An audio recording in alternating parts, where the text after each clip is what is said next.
며칠 전에도 재밌는 사례를 하나 상담을 했습니다. 어떤 재밌는 상담인가요? 임대차 계약을 하게 된 임차인인데 네. 아파트 임대차에서 가장 보편적으로 많이 하는 임대차잖아요. 그렇죠. 예. 예. 주거용 건물이죠, 결국은. 주거용 건물 임대차 계약을 하면서 그 임차인은 세입자는 4년을 꼭 보장받았으면 좋겠다. 그 집에 4년 동안 살았으면. 예. 학군 문제도 있고 직장 문제도 있고 해서 보통은 2년이지 않습니까? 그렇죠. 전세는 2년. 2년은 짧고 4년을 보장받았으면 좋겠다라고 해가지고 그 임대차 계약서에다가 그냥 계약기간을 4년으로 한다라고 이렇게 쓰려고 하더라고요. 네, 4년 살고 싶으면 4년 계약을 하면 되는 그렇죠. 거 아닙니까? 합의하면 네. 이제 임대인이 집주인이 그걸 계약을 엎을 수가 없잖아요. 네. 그러니까 4년 보장을 해줘야 되는 그런 의무가 생기는데 네. 그렇게 쓰는 것이 이제 과연 세입자한테 베스트냐, 가장 좋은 방법이냐라고 하는 부분에 대해서 제가 조금 설명을 좀 해드린 게 있어요. 4년 보장 받으려 그러면 계약기간 4년으로 한다라고 쓰면 4년 보장을 받는데 네, 봤죠. 사람의 이제 일이 어떻게 될지 모르니까 굳이 그렇게 안 하더라도 더 좋은 방법이 있다라고 말씀드린 거죠. 세입자에게 더 베스트. 예, 세입자에게 베스트. 어떤 겁니까? 예, 그게 이제 아까 왜 그 4년으로 한다라고 하는 부분을 쓰게 되면 세입자에게 베스트가 아니냐면 4년 하게 되면은 세입자가 나중에 자기 사정이 생겨서 중간에 중도 해지할 수 있는 그런 권리가 없어요. 그렇죠. 한 3년 살다가 이제 일이 생겨서 나가야 되는데 직장을 옮겼다든지 그렇습니다. 아파서 그렇습니다. 간다든지. 그래서 자기 사정 때문에 1년 남았지만 내가 나갈게요라고 이렇게 해지할 수 있는 권리가 없거든요. 그렇게 되면 이제 집주인한테 사정을 해야 되지 않습니까? 그렇죠. 내가 먼저 나가야 되니까 좀 양해 바란다. 그리고 뭐 복비는 내가 내겠다. 뭐 이런 등등. 또 임차인도 구해야 되고. 그런 이제 권리관계에서는 이제 유리하지 못한 그렇죠. 그런 이제 상황이 놓이게 되는데 그걸 이제 그런 부담 없이 4년 보장받을 수 있는 좋은 방법이 있다는 겁니다. 4년 갱신 같은 거. 그렇죠. 예, 바로 그건데요. 예. 우리가 이제 그 갱신 요구권 제도가 지금 도입된 지가 한 2, 3년 됐지 않습니까? 근데 그 제도가 있기 전에는 세입자가 이제 2년 보장받고 나가야 되는 집주인이 나가라 그러면 나가야 되는 나가야죠. 그런 이제 상황이 놓이지만 갱신요구권 제도가 도입되면서 세입자는 2년 갱신할 수 있는 권리를 가지게 되지 않습니까? 2+2. 네. 그래서 그 세입자가 갱신요구권 행사하면은 4년을 보장받거든요. 네. 그리고 그 보장이라는 것도 아주 세입자한테 유리하게 되어 있어요, 법에서는. 그렇죠. 세입자를 위한 법이었잖아요. 그렇습니다. 그래서 2년 하고 좀 상황 지켜보다가 내가 더 살아야 될 것 같으면 2년 갱신합니다. 라고 이렇게 요청하면 되는 거고요. 그렇죠. 집주인은 거부할 수가 없잖아요. 없죠. 그리고 그 계약 갱신 요구권이 행사되면은 세입자한테 훨씬 더 유리한 것은 세입자는 또 언제든지 해지 통보를 할 수 있습니다. 예, 맞아요. 그죠. 그래서 그 2년을 다 채우지 않더라도 또 중도 해지를 해가지고 중도 해지하면은 그 3개월 있다 나갈 수 있는 그런 또 권리도 있거든요. 그러니까 세입자한테 굉장히 유리하게 돼 있죠. 엄청 유리하죠. 그래서 이제 그런 권리를 행사할 수 있는 우리 계약갱신 요건이라는 게 있기 때문에 그걸 활용하는 것이 가장 바람직하다. 2년 했다가 갱신할지 말지는 2년 끝날 때쯤 선택을 해라. 네. 그러니까 계약갱신 요건을 활용하면 충분하다는 겁니다.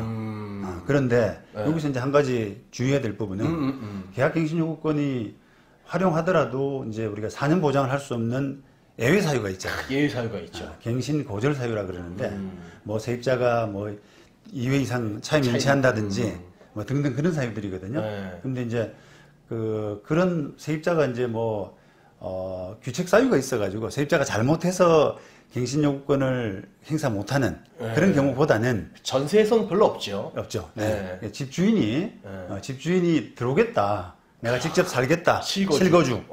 무섭죠. 그거 하게 되면은 이제 4년을 못 사는 거예요.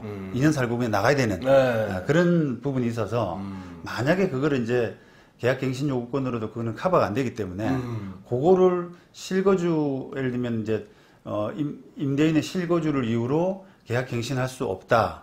요렇게 이제 특약상에만 써놓게 되면 네. 그 특약이 있으면 그렇죠. 2년 살고 실거주 안 하는 조건 뭐 이렇게 해놓으면 그렇죠. 그러면 무조건 4년이 본약이 되네요. 그렇습니다. 네. 네. 그러면 이제 계약 갱신 요구권에 따라서 계약 갱신 거절할 수가 없기 때문에 네. 계약 갱신은 당연히 가능한 것이고 계약 갱신하면은 이제 중도 해지권에 의해서 언제든지 나가고 싶을 때 나가는. 와 진짜. 네. 근데 애매하게 3년 반만 살아도 되는 사람이 있을 거 아니에요. 아니 애들 교육 때문에 고등학교 졸업 때문에 중학교 졸업 때문에. 네. 그러면 딱 갱신한 다음에 중도 해지권 사용하면 되겠네요. 그렇습니다. 이게 4년을 딱 정해놓고 그 기간을 딱 못 맞추는 경우가 많아요. 어떻게 다 맞춰요? 예. 지금 3년 6개월 말씀하셨잖아요. 예. 3년 7개월이 될 수도 있고 3년 8개월이 될 수도 있는데 그런 이제 3년 만약에 6개월 만에 7개월 만에 나가야 되는 상황이 되면은 임대인한테 부탁을 해야 되거든요.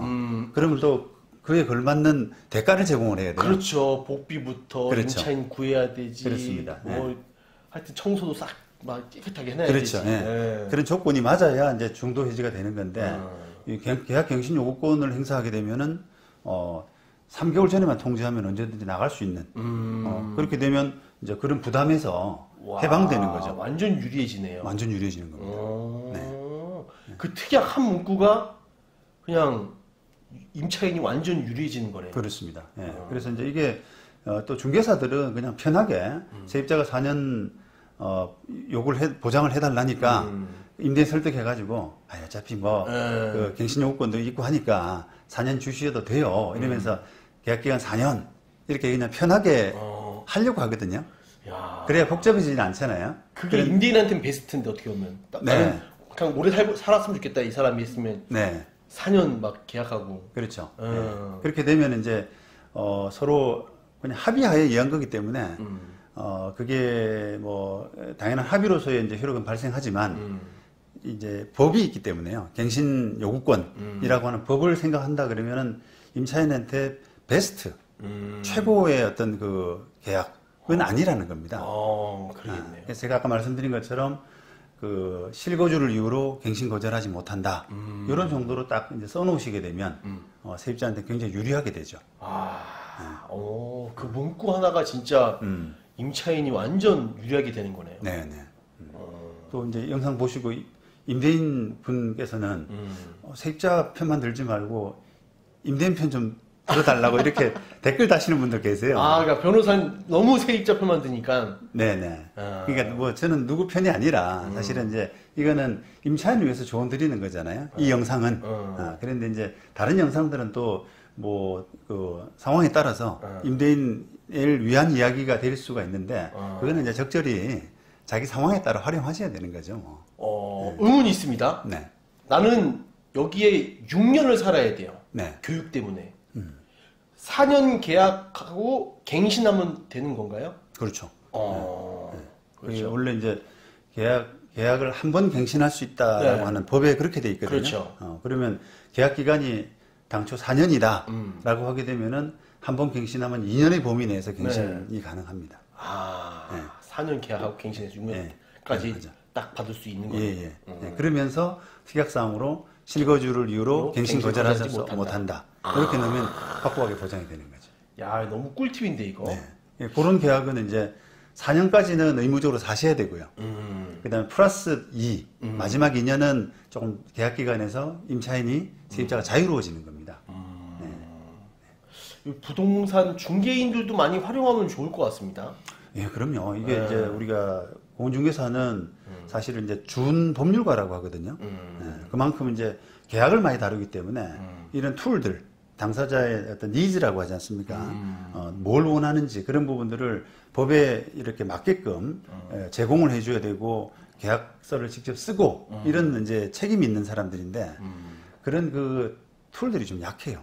계약서를 쓰는 그냥 법을 적용해가지고 그걸 계약서를 작성해내고 하는 그런 능력들이 조금 미흡합니다. 그러니까 이제 이런 영상들은 그 공중개사들도 좀 많이 보시면 도움이 된다고 생각합니다. 네.